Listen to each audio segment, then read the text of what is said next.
Alright. Nandito po tayo sa Barangay Lipit. Lipit Beach. Ang ganda ng tanawin dito. So, simply. Ito lang siya. Walang katao-tao.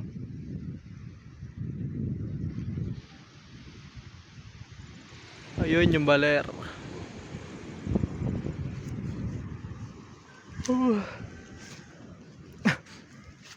Ano kayang prutas to? Para siyang pinya, no?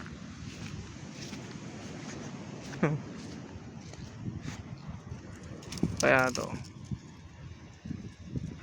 Tigas. Aray. Tigas ng ano niya. Parang ano lang eh. Nung lalaki no. Ang daing bunga. Ganda ng bakod nila. Gusto ko yung kahoy ito. Parang ang tigas. Right.